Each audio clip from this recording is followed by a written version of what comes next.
Olha, quando a gente fala de acidentes nucleares e problemas com radiação, na nossa cabeça já vem direto Chernobyl, não é mesmo? É claro, esse é um dos acidentes mais trágicos da história, com certeza é o mais famoso e as suas repercussões acontecem até hoje. Só que você não precisa ser nenhum gênio para saber que esse acidente não foi isolado e, na verdade, não existem só Chernobyl e Fukushima. Na verdade, diversos outros acidentes nucleares causaram danos irreparáveis a certas sociedades. E por mais que aqui no Brasil a nossa cultura não seja muito de ter energia nuclear, não é só disso que vem os compostos radioativos. Inclusive, a radiação está muito mais presente na nossa vida do que nós imaginamos. Eu tenho certeza que aí na sua cidade você talvez corra o risco de ter um acidente nuclear e você nem sabe. Aqui no Contos da Fogueira, nós vamos contar uma história que pegou muita gente de surpresa, é bem pouco conhecida e se refere a um acidente nuclear que aconteceu bem aqui no nosso quintal. Hoje, o nosso tema é o acidente nuclear de Goiânia. Então, sem mais delongas, vamos lá. Tudo começou há pouco mais de 30 anos, em 1987, apenas, olha só, 1 ano e 5 meses após o desastre de Chernobyl. Em Goiânia, capital do estado de Goiás, um instituto de radiologia foi fechado e deixou no prédio um aparelho que era usado para fazer radioterapia. Radioterapia é aquela modalidade de tratamento que é usado contra células cancerígenas, sabe? Esse aparelho especificamente utilizava um composto que chama isótopo de césio-137, que gerava ali uma onda de pequeno comprimento, mais alta frequência, capaz de combater as células cancerígenas, sem ser muito técnico, até porque eu nem sei. O Instituto Goiano de Radioterapia, ou IGR, para os mais próximos, era um instituto privado que fazia radioterapia e ficava na Avenida Paranaíba, no centro de Goiânia. O equipamento que gerou a contaminação em si foi colocado em atividade em 1971 e foi desativado em 1985. Nessa época houve uma mudança de sede do IGR e nessa mudança ele acabou sendo esquecido nas ruínas do antigo prédio. A maior parte das edificações foi na verdade demolida, só que algumas salas ainda ficaram nessas ruínas e uma delas foi a sala que tinha esse aparelho. E a gente sabe, né, que nesse estágio de abandono, o prédio chama a atenção de algumas pessoas que querem pilhar alguns equipamentos que talvez estivessem lá, tivessem algum valor de mercado e não vão ter resistência nenhuma, porque o prédio já está abandonado, coberto de mato, sem porta, sem janela, então qualquer um pode entrar lá. E foi exatamente isso que 2 rapazes fizeram. Roberto Santos Alves e Wagner Mota Pereira foram 2 catadores de lixo que entraram no lugar em busca de alguma coisa para lucrar. Eles acabaram encontrando esse equipamento de radioterapia e pensaram que talvez tivesse algum valor de mercado, especialmente após eles desmancharem e venderem as peças. Então, em 13 de setembro daquele ano, eles fizeram exatamente isso. Desmontaram e tiveram um certo contato ali com o césio-137. Imediatamente, assim, logo no dia seguinte, eles não morreram, mas ficaram com vários sintomas de intoxicação por radiação, que na época eles não pensaram nisso e muita gente não pensou, mas eram sintomas de náusea, principalmente, queda de cabelo, um pouquinho, enfim, é uma situação bem ruim. Só que é aquele negócio, né? O povo acha que é alimentação e com razão, né? Qual que vai ser a primeira vez que você vai passar mal e vai imediatamente conectar isso com radiação? É bem difícil, eles não faziam a menor ideia do que eles estavam mexendo ali, então é normal que se tenha essa reação. Enfim, 5 dias depois, eles foram até um ferro velho para tentar vender essas peças. E eles conseguiram vender para um rapaz chamado Devair Ferreira, que era o rapaz que cuidava daquele ferro velho em questão, que eles foram fazer a sua venda. E esse sim teve contato direto com o Césio, porque ele mexeu um pouco mais ali e abriu, enfim, e viu o Césio que era tipo um salzinho. E olha só como é que é o perigo disso, né? O Césio, como eu acabei de dizer, ele era muito parecido com um sal de cozinha, era um pó branco. Só que em ambientes com pouca luz, sabe, se você realmente apagasse as luzes lá, ele ficava com um brilho azul. E ele achou isso muito legal, assim, muito estranho. Porque realmente, né, se a pessoa não tem uma instrução para saber que aquilo ali é um perigo para ela, ela vai achar aquilo ali muito legal e vai mostrar para todo mundo que ela conhece. E foi exatamente isso aí que o Devair fez. E aí, meu amigo, a catástrofe já tá montada. Ele levou para casa e mostrou para toda a sua família, para os seus amigos, para os seus conhecidos, e não demorou muito para isso virar uma epidemia de radiação. E isso assim, poucas horas depois da exposição desse material, as pessoas já estavam se sentindo muito mal. Um dos primeiros sintomas que você sente é uma náusea extrema, uma vontade de vomitar absurdo, um mal-estar muito grande. Logo em seguida, você tende a ter tonturas muito fortes, dores de cabeça muito fortes, vômito e diarreia. Isso eventualmente evolui para feridas no corpo, mas nessa fase da contaminação aqui a gente não vai falar disso. Primeiro, as pessoas, por estarem de mal-estar, eles iam procurar farmácias, iam procurar até o posto de saúde e eventualmente foram encaminhados para o hospital, mas ninguém sabia muito bem o que estava acontecendo. Quem mais acabou sofrendo nessa questão de radiação toda aí no primeiro momento foi a sobrinha do Devair, esse cara do ferro velho, e a esposa dele. Essas duas aí acabaram ingerindo o césio como se fosse sal de cozinha e acabaram morrendo cerca de um mês aí depois da contaminação. A curiosidade aqui é que elas inclusive foram enterradas em caixões de chumbo para evitar que esse césio se contaminasse o solo em volta e aí não ia adiantar mais nada também. Até porque o césio-137 é uma substância que é muito boa em absorver umidade. Então, isso faz com que ele seja muito bom de grudar nas coisas, tipo roupas, utensílios, e ele é facilmente carregado por aí, transmitido de pessoa para pessoa e fica muito nas coisas, sabe?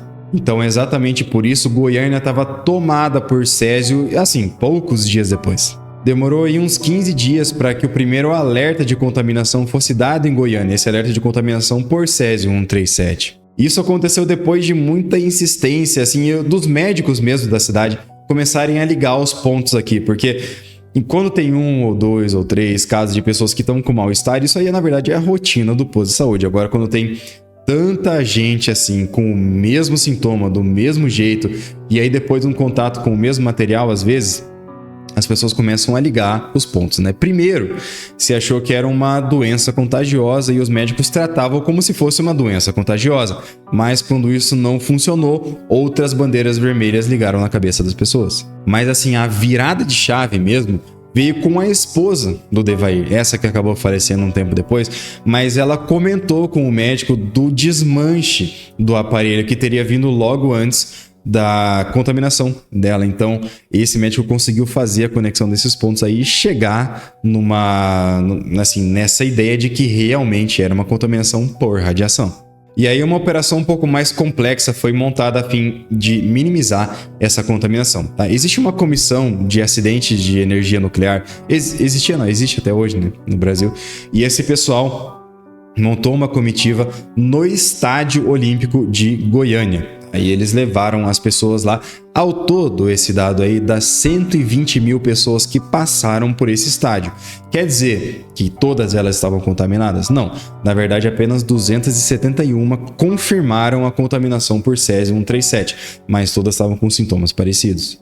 Além dessas duas moças que acabaram falecendo por causa do césio, outros 2 rapazes morreram também, e esses 2 eram funcionários do Devair que participaram da desmontagem lá no ferro velho do aparelho de radiologia que teve em contato com o césio. Então eles tiveram contato muito direto com o césio, assim, diretamente.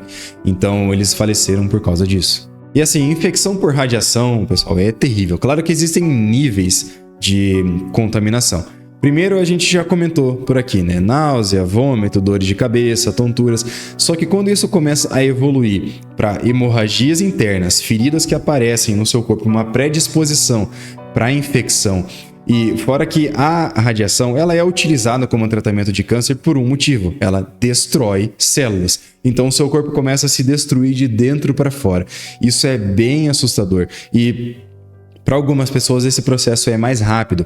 Assim, para as pessoas que sofreram acidentes em Chernobyl, e também tem uma outra questão do Projeto Manhattan lá que eu posso trazer aqui, que é aquela esfera. Enfim, eu não vou comentar muito aqui, mas que as pessoas tiveram mortes assim muito rápidas com exposição por radiação, sofrem menos. Essas pessoas aí que ficam um mês com esses sintomas aí, e é uma coisa que não passa, cara. Não tem o que você fazer. A pessoa vai morrer, ela sabe que vai morrer, é só uma questão de tempo, e você fica agonizando ali por muito tempo. Quanto ao Devair e o seu irmão, que era o pai da sobrinha dele que acabou falecendo, os dois morreram por situações não tão relacionadas assim com o césio. O Devair realmente morreu de câncer, mas morreu em 94, então alguns anos depois ali. Não se sabe dizer se isso foi realmente desencadeado pelo contato com o césio. E o outro, né, o seu irmão, morreu de enfisema pulmonar por causa do hábito de fumar cigarro que ele adquiriu depois de perder sua filha. O acidente completou 25 anos em 2012. Estima-se que cerca de 104 pessoas tenham morrido em decorrência do acidente, não necessariamente no momento, mas com sequelas daquele acidente. Isso por causa de câncer ou outros problemas aí, mas embora os óbitos tenham sido esses, cerca de 1.600 pessoas foram afetadas pela radiação. Esse acidente com o Césio 137 lá em Goiânia foi considerado o nível 5 na escala global ali de acidentes nucleares, tá? Para vocês terem por base aí, Chernobyl foi o grau máximo, tá? Que é 7, então a escala vai de 1 a 7. E Fukushima veio logo abaixo no nível 6. E esse nível 5 é uma coisa tipo assim, é uma liberação de uma quantidade limitada de radiação com várias mortes ou muita contaminação. Mais ou menos o que eles usam para as coisas chegar no nível 5. A limpeza da área afetada pelo Césio 137 gerou cerca de 13,4 toneladas de resíduo. Claro que isso não é tudo de Césio, até porque não estava tudo isso na máquina, mas tudo que foi contaminado precisou ser recolhido e guardado em containers especiais, e depois esses containers foram enterrados embaixo de uma montanha artificial de terra coberta com várias camadas de concreto e chumbo para evitar a demais contaminação. Hoje existe uma associação lá em Goiânia que é das vítimas desse acidente de Césio. Ela foi fundada pelo outro irmão do Devair, do cara que causou o acidente, né? Mais ou menos assim. Mas foi fundada por ele. E ele tinha 32 anos na época e ele sofreu bastante com a radiação também. A história é bem bizarra, é bem triste, mas ela deve ser usada como uma maneira de você pensar, de você refletir que você tem que tomar muito cuidado com radiação porque é uma coisa terrível.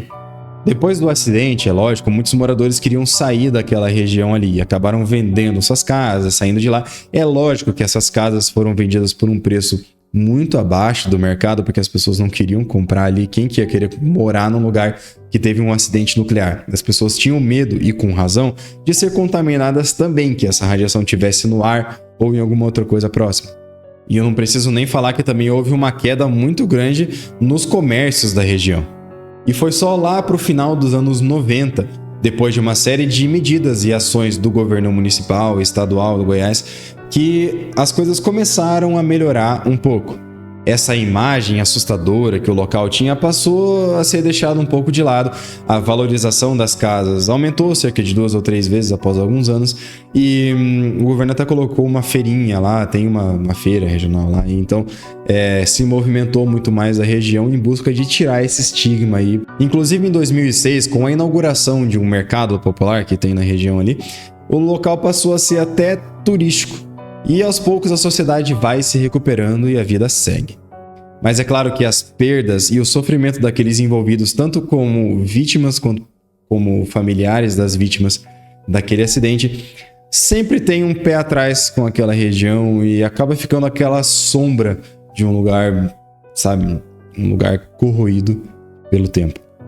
É muito louco de saber que numa cidade tão grande quanto Goiânia, e hoje a gente não ouve falar disso mesmo, esse trabalho de recuperação, pelo jeito ele foi muito bem feito, porque não é do senso comum que naquele local tenha acontecido um acidente radioativo tão grave, porque foi tanta gente. Claro que talvez em termos de números isso não se compare a Chernobyl, mas só que a gente tem que ter em mente que olha só a quantidade, eu não sei se vocês já viram, tiveram contato, mas a quantidade de material radioativo que fica numa máquina que faz radioterapia é pequena, cara, não é muito grande, é uma coisa tipo assim, sabe?